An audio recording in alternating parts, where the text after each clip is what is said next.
എല്ലാ വിദ്യാർത്ഥികൾക്കും പുതിയൊരു വീഡിയോയിലേക്ക് സ്വാഗതം.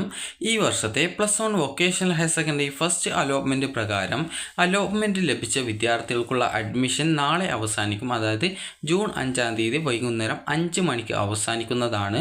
ഇതുവരെ വൊക്കേഷണൽ ഹയർ സെക്കൻഡറിയിൽ അലോട്ട്മെൻറ്റ് ലഭിച്ച വിദ്യാർത്ഥികൾ അഡ്മിഷൻ നേടിയിട്ടില്ലെങ്കിൽ നാളെ വൈകുന്നേരം 5 മണിക്കകം അഡ്മിഷൻ നേടുക.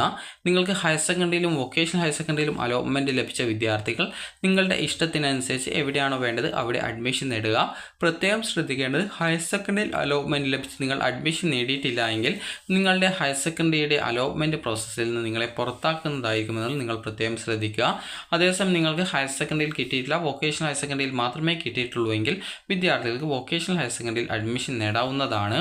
അപ്പോൾ വിദ്യാർത്ഥികൾക്ക് നിങ്ങളുടെ അലോട്ട്മെൻറ്റ് റിസൾട്ട് എങ്ങനെയാണ് ചെക്ക് ചെയ്യുക എന്നുള്ള കാര്യം നോക്കാം. അപ്പോൾ വിദ്യാർത്ഥികൾ ശ്രദ്ധിക്കേണ്ടത്, നിങ്ങൾക്ക് അതായത് ഫസ്റ്റ് അലോട്ട്മെൻറ്റ് റിസൾട്ട് എന്നുള്ള ലിങ്ക് കാണാൻ പറ്റും. ജസ്റ്റ് അതിൽ ക്ലിക്ക് ചെയ്യുക.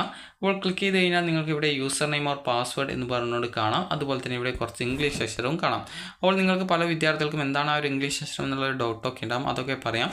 അപ്പോൾ ആദ്യം തന്നെ നിങ്ങൾക്ക് ഇവിടെ നിങ്ങളുടെ യൂസർ നെയിം എന്നുള്ള ഭാഗത്ത് നിങ്ങളുടെ മൊബൈൽ നമ്പർ ടൈപ്പ് ചെയ്ത് കൊടുക്കുക. അതായത് നിങ്ങൾ അപേക്ഷ കൊടുക്കുന്ന സമയത്ത് ഏത് മൊബൈൽ നമ്പറാണോ കൊടുത്തത് ആ ഒരു മൊബൈൽ നമ്പർ കൊടുക്കുക. അതുപോലെ തന്നെ ഇവിടെ പാസ്വേഡ് എന്ന് പറഞ്ഞുകൊണ്ട് കൊടുത്തിട്ടുണ്ട്. അപ്പോൾ ആ ഒരു പാസ്വേഡ്, നിങ്ങളുടെ പാസ്വേഡ് എന്താണോ അത് കൊടുക്കുക. അതുപോലെ തന്നെ ഇവിടെ കുറച്ച് ഇംഗ്ലീഷ് അക്ഷരം കാണാം. അപ്പോൾ അത് ഇവിടെ കാണുന്ന ഇംഗ്ലീഷ് അക്ഷരങ്ങൾ ഇവിടെ ടൈപ്പ് ചെയ്ത് കൊടുക്കുക. അപ്പോൾ അത് കൃത്യമായിട്ട് നിങ്ങൾക്ക് മനസ്സിലാവുന്നില്ല എങ്കിൽ, അത് ഇംഗ്ലീഷ് അക്ഷരം കറക്റ്റായിട്ട് മനസ്സിലാവുന്നില്ല എങ്കിൽ ഇവിടെയുള്ള ആ ഒരു റിഫ്രഷ് ബട്ടൺ കാണാൻ പറ്റും. ജസ്റ്റ് ഒന്ന് അതിൽ ക്ലിക്ക് ചെയ്യുക. ക്ലിക്ക് ചെയ്യുന്ന സമയത്ത് ആ ഒരു ഇംഗ്ലീഷ് അക്ഷരം അവിടെ ചേഞ്ച് ആയിട്ട് വരുന്നതായിരിക്കും. അപ്പോൾ ആ ഒരു സമയത്ത് നിങ്ങൾ കൃത്യമായിട്ട് എപ്പോഴാണ് നിങ്ങൾക്ക് അത് മനസ്സിലാവുന്നത് അത് കൃത്യമായിട്ട് നിങ്ങൾ ഇവിടെ എഴുതുക. അതിനുശേഷം ലോഗിൻ ബട്ടൺ ക്ലിക്ക് ചെയ്യുക. നിങ്ങൾക്ക് അഥവാ നിങ്ങളുടെ പാസ്വേഡ് മറന്നു പോയിട്ടുണ്ടെങ്കിൽ നിങ്ങൾ ഫോർഗോട്ട് പാസ്വേഡിൽ ക്ലിക്ക് ചെയ്യുക. ക്ലിക്ക് ചെയ്ത ശേഷം നിങ്ങൾക്ക് ഇവിടെ നിങ്ങളുടെ മൊബൈൽ നമ്പർ രജിസ്ട്രേഷൻ ചെയ്യുമ്പോൾ നൽകിയ മൊബൈൽ നമ്പർ കൊടുക്കുക. അതായത് നിങ്ങൾ അപേക്ഷ കൊടുക്കുമ്പോൾ നൽകിയ മൊബൈൽ നമ്പറാണ് ഇവിടെ കൊടുക്കേണ്ടത്, അല്ലാതെ വേറെ മൊബൈൽ നമ്പറൊന്നും കൊണ്ടുപോയിട്ട് അവിടെ കൊടുക്കരുത്. അപ്പോൾ നിങ്ങൾ രജിസ്ട്രേഷൻ ചെയ്യുമ്പോൾ നൽകിയിട്ടുള്ള മൊബൈൽ നമ്പർ കൊടുക്കുക. അതുപോലെ തന്നെ ഇവിടെ നിങ്ങൾ ഇവിടെ സ്ക്രീനിൽ കാണുന്ന കുറച്ച് ഇംഗ്ലീഷ് അക്ഷരം കാണാം, അതായത് ഇവിടെ കാണാം. അപ്പോൾ ആ ഒരു നമ്പർ, അതായത് ആ ഒരു അക്ഷരങ്ങൾ ഇവിടെ എഴുതുക. അത് മനസ്സിലാവുന്നില്ലെങ്കിൽ ഇവിടെ ഒന്ന് ക്ലിക്ക് ചെയ്യുക. അപ്പോൾ അത് ചേഞ്ച് ആവുന്നതായിരിക്കും. അങ്ങനെ ചേഞ്ച് ആവുകയാണെങ്കിൽ ആ ഒരു പുതുതായിട്ട് കാണുന്ന നമ്പർ, അതായത് ആ ഒരു ഇംഗ്ലീഷ് അക്ഷരം ഏതാണോ അതിവിടെ ടൈപ്പ് ചെയ്ത് കൊടുക്കുക. അതിനുശേഷം വാലിഡേറ്റിൽ ക്ലിക്ക് ചെയ്യുക.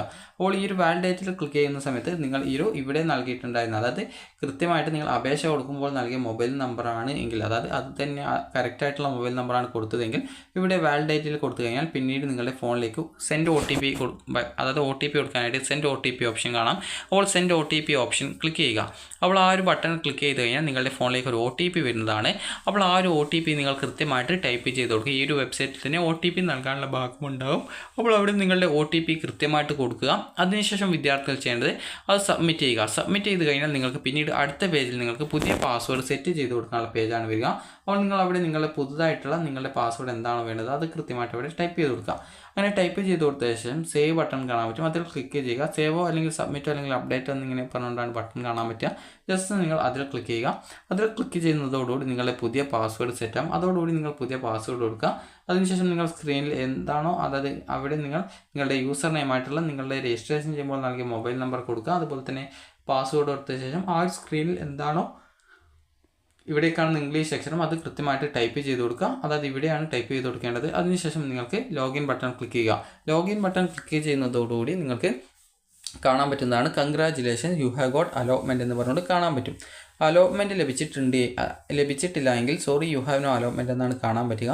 അപ്പോൾ അലോട്ട്മെൻറ്റ് ലഭിച്ച വിദ്യാർത്ഥികൾ congratulation you have got allotment എന്ന് പറഞ്ഞുകൊണ്ട് കണ്ടിട്ടുള്ള വിദ്യാർത്ഥികൾ ഈ ഒരു ചെയ്യേണ്ടത് അലോട്ട്മെൻറ്റ് ഡീറ്റെയിൽസ് എന്ന് പറഞ്ഞുള്ള ഒരു ലിങ്ക് കാണാം, അല്ലെങ്കിൽ ഫസ്റ്റ് അലോട്ട്മെൻറ്റ് റിസൾട്ട് എന്ന് പറഞ്ഞുള്ള ഒരു ലിങ്ക് കാണാൻ പറ്റും. അപ്പോൾ നിങ്ങൾ അതിലൊന്ന് ക്ലിക്ക് ചെയ്യുക. ക്ലിക്ക് ചെയ്യുന്നതോടുകൂടി വിദ്യാർത്ഥികൾക്ക് നിങ്ങളുടെ അലോട്ട്മെൻറ്റ് ലെറ്റർ കാണാൻ സാധിക്കുന്നതായിരിക്കും. അതല്ലെങ്കിൽ വിദ്യാർത്ഥികൾക്ക് അവിടെ അലോട്ട്മെൻറ്റ് ലഭിച്ച സ്കൂളിൽ, അതായത് congratulation you have got allotment, അതുപോലെ അലോട്ട്മെൻറ്റ് ലഭിച്ച സ്കൂൾ ഏതാണ്, കോഴ്സ് ഏതാണ്, അതുപോലെ തന്നെ എത്രാമത്തെ ഓപ്ഷനാണ് എന്നുള്ളത് കാണാൻ പറ്റും. അതുപോലെ തന്നെ വ്യൂ അലോട്ട്മെൻറ്റ് ലെറ്റർ എന്നുള്ള ഒരു ഓപ്ഷൻ കൂടി കാണാൻ പറ്റും. വ്യൂ അലോട്ട്മെൻറ്റ് ലെറ്റർ എന്ന് പറഞ്ഞുള്ള ഒരു ഓപ്ഷൻ കാണാം. ജസ്റ്റ് അതിൽ ക്ലിക്ക് ചെയ്ത് നിങ്ങളുടെ അലോട്ട്മെൻറ്റ് ലെറ്ററിൻ്റെ PDF ഡൗൺലോഡ് ചെയ്യാവുന്നതും നാളെ, അതായത് ജൂൺ 5-ാം തീയതി വൈകുന്നേരം 5 മണിക്ക് മുമ്പായിട്ട് അലോട്ട്മെൻറ്റ് ലഭിച്ച വൊക്കേഷണൽ ഹയർ സെക്കൻഡറി സ്കൂളിൽ പോയിട്ട് അഡ്മിഷൻ നേടാൻ സാധിക്കുന്നതുമാണ്. അപ്പോൾ ഫസ്റ്റ് ഓപ്ഷനാണ് നിങ്ങൾക്ക് അലോട്ട്മെൻറ്റ് കിട്ടിയിട്ടുള്ളതെങ്കിൽ വിദ്യാർത്ഥികൾക്ക് പെർമനൻറ്റ് അഡ്മിഷനാണ് കിട്ടുക. രണ്ടാമത്തെയോ അതിന് താഴെയുള്ള ഓപ്ഷനോ ആണ് നിങ്ങൾക്ക് കിട്ടിയതെങ്കിൽ നിങ്ങൾക്ക് ആവശ്യമെങ്കിൽ ടെമ്പററി അഡ്മിഷനും അതല്ലെങ്കിൽ വേണമെങ്കിൽ പെർമനൻറ്റ് അഡ്മിഷനും നിങ്ങൾക്ക് നേടാവുന്നതാണ്. അപ്പോൾ ഫസ്റ്റ് ഓപ്ഷൻ ലഭിച്ച വിദ്യാർത്ഥികൾക്ക് അതായത് ഈ ഒരു ടെമ്പററി അഡ്മിഷനാണ് അത് ഫസ്റ്റ് ഓപ്ഷൻ കിട്ടിയാൽ പെർമനൻറ്റ് അഡ്മിഷനാണ് നേടാൻ പറ്റുക. അതേസമയം നിങ്ങൾക്ക് രണ്ടാമത്തെയോ അതിന് താഴെയുള്ള മറ്റേതെങ്കിലും ഓപ്ഷനാണ് കിട്ടിയതെങ്കിൽ നിങ്ങൾക്ക് ടെമ്പററി അഡ്മിഷൻ നേടാൻ സാധിക്കുന്നതായിരിക്കും. അപ്പോൾ വിദ്യാർത്ഥികൾ ഈ ഒരു അലോട്ട്മെൻറ്റ് ലഭിച്ചിട്ടുള്ള വിദ്യാർത്ഥികൾ ജൂൺ 5-ാം തീയതി വൈകുന്നേരം 4 മണിക്ക് മുമ്പായിട്ട് അലോട്ട്മെൻറ്റ് ലഭിച്ച സ്കൂളിൽ നിങ്ങൾ റിപ്പോർട്ട് ചെയ്തിട്ടില്ല എങ്കിൽ സ്ഥിരമായിട്ടോ അല്ലെങ്കിൽ താൽക്കാലികമായിട്ടോ പ്രവേശനം അഡ്മിഷൻ നേടാതിരിക്കുകയാണെങ്കിൽ അഡ്മിഷൻ പ്രോസസ്സിൽ നിന്ന് പുറത്താക്കുന്നതാണ്. തെറ്റായ വിവരങ്ങൾ ലഭിച്ചിട്ടുള്ള വിദ്യാർത്ഥികൾക്ക് അലോട്ട്മെൻറ്റുകൾ റദ്ദാക്കപ്പെടും. എന്നാൽ അവർക്ക് സപ്ലിമെൻ്ററി ഘട്ടത്തിൽ നിങ്ങൾക്ക് ആപ്ലിക്കേഷൻ എഡിറ്റ് ചെയ്യാൻ സാധിക്കുന്നതായിരിക്കുന്നതാണ്. അപ്പോൾ വിദ്യാർത്ഥികൾ ശ്രദ്ധിക്കേണ്ട പ്രധാനപ്പെട്ട കാര്യം എന്ന് പറയുന്നത് താൽക്കാലിക അഡ്മിഷൻ നേടുന്ന വിദ്യാർത്ഥികൾ ഫീസ് അടക്കാൻ പാടില്ല എന്നുള്ളത് കൃത്യമായിട്ട് കൊടുത്തിട്ടുണ്ട്. അപ്പോൾ വിദ്യാർത്ഥികൾക്ക് ഈ ഒരു വീഡിയോ ഉപകാരപ്രദമായിട്ടുണ്ടെന്ന് കരുതുന്നു. അപ്പോൾ വിദ്യാർത്ഥികൾ ശ്രദ്ധിക്കേണ്ട പ്രധാനപ്പെട്ട കാര്യം അലോട്ട്മെൻറ്റ് റിസൾട്ടിൽ നിന്ന് നിങ്ങൾക്ക് കിട്ടുന്ന അലോട്ട്മെൻറ്റിൻ്റെ ആ ഒരു സ്ലിപ്പ് അല്ലെങ്കിൽ അലോട്ട്മെൻറ്റ് ലെറ്ററും അതുപോലെ തന്നെ നിങ്ങളുടെ യോഗ്യത തെളിയിക്കുന്നതിനാവശ്യമായിട്ടുള്ള ഒറിജിനൽ സർട്ടിഫിക്കറ്റുകളും പ്രവേശനത്തിന് ഹാജരാക്കണം. അലോട്ട്മെൻറ്റ് ലിസ്റ്റിൻ്റെ 1-ാമത്തെ പേജിൽ പ്രവേശനത്തിന് ഹാജരാക്കുന്ന രേഖകളുടെ വിവരങ്ങൾ നൽകി നിങ്ങളും നിങ്ങളുടെ രക്ഷിതാവും ഒപ്പുവെച്ചിട്ടുണ്ടായിരിക്കണം. അതുപോലെ തന്നെ വിദ്യാർത്ഥികൾക്ക് SSLC സർട്ടിഫിക്കറ്റ് കിട്ടിയിട്ടില്ലെങ്കിൽ അതിൻ്റെ കോപ്പി സ്വീകരിക്കുന്നതാണ്. അതായത് SSLC റിസൾട്ടിൻ്റെ കോപ്പി സ്വീകരിക്കുന്നതാണ്.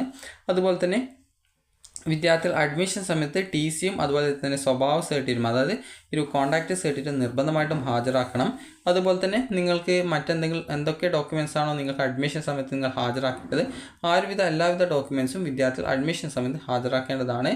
അതുപോലെ തന്നെ വിദ്യാർത്ഥികൾ ശ്രദ്ധിക്കേണ്ട കാര്യം OBHലെ വിഭാഗക്കാർ റവന്യൂ അധികൃതരിൽ നിന്ന് ലഭിച്ചിട്ടുള്ള വരുമാന സർട്ടിഫിക്കറ്റ് അതായത് ഇൻകം സർട്ടിഫിക്കറ്റും ജാതി സർട്ടിഫിക്കറ്റും ഹാജരാക്കിയാൽ മാത്രമേ ഫീസ് ആനുകൂല്യങ്ങൾ ലഭിക്കുകയുള്ളൂ. അപ്പോൾ ആ ഒരു കാര്യങ്ങളൊക്കെ നിങ്ങൾ പ്രത്യേകം ശ്രദ്ധിക്കുക. അപ്പോൾ വിദ്യാർത്ഥികൾക്ക് ഈ ഒരു വീഡിയോ ഉപകാരപ്രദമായിട്ടുണ്ടെന്ന് കരുതുന്നു. ഉപകാരപ്രദമായിട്ടുണ്ടെങ്കിൽ ലൈക്ക് ചെയ്യുക, ഷെയർ ചെയ്യുക. Thank you for watching.